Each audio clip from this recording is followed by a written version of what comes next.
رحیم MQM چې اول نه نوم مهاجر قومي موومېنټ او بیا وروسته د متحده قومي موومېنټ ته بدل کو. د کراچۍ یونیورسټۍ یو طالب علم الطاف حسین په کراچۍ کې وې بړومبي ځل باندې د GA مهاجر چغه ووله مهاجر قومي موومېنټ په نوم باندې ارګنایزیشن جوړ کو. دغه تنظیم په 1984 کې جوړ شو. ډېر زر 1985 کې د کراچۍ کې د پښتنو او مهاجرو جګړې رالې. د هغې نه دوی سیاسي فایده هم اوچته کړه.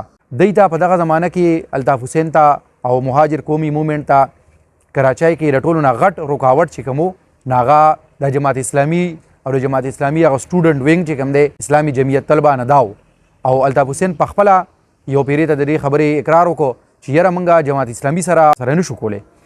1988 کې بلدیاتي انتخاباتو کراچۍ کې نو د کراچۍ دغه بلدیاتي انتخاباتو کې الطاف حسین او د تنظیم داسې کامیابي ترلاسه کړه چې دا د دوی په خپله هم تمه نه وه. ورپسې کال کې 1988 کې جنرال الیکشن کې حصه واخیسته. هغې کې هم ډېر سیټونه وګټل. هغې نه پس چې کله دا بله دهایي شروع شوه 1990 نه بعد نو دغې کې بیا د دوی را زور او طاقت دی پورې ورسېده. د نواز شریف وزیر اعظم و د هغه حکومت دا فیصله وکړه چې اوس به دوی د مهاجر قومي موومېنټ چې اوس متحده قومي موومېنټ نوم د دوی خلاف په فوجي اپریشن کوي.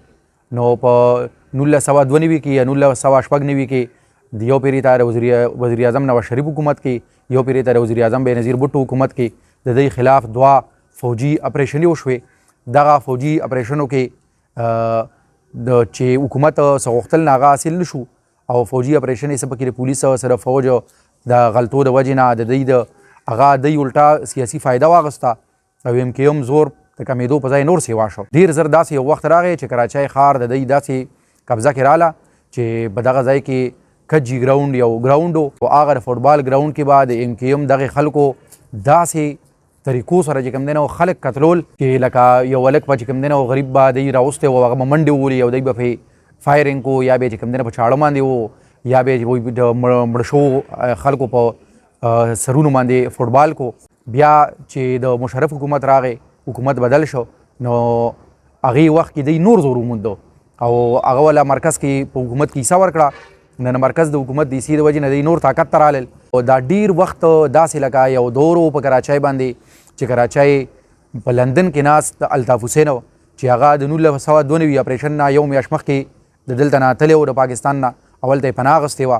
اوس د هلته نه هغه په ریموټ کنټرول لا کراچۍ کابو کوله او چې هغه به اعلان وکړو چې کراچۍ کې به نن سرګرمۍ نه نو بیا به کراچۍ بند وه. حکومت ته به په اربونو روپو د ټیکس نقصان کېده.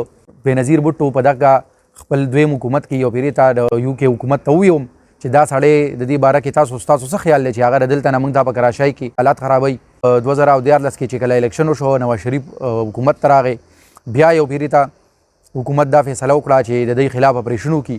د دې اپریشن نه لږ مخکې د الطاف حسین هغه بده ورځ شروع شوې وه او په ده باندې اوس سخت وخت راغلی و. هغه داسې و چې یو د عمران فاروق قتل شو چې د MQM سړی و او د هغې کې د نوم راغی. خده کشان د منی لانډرنګ کې د نوم راغی.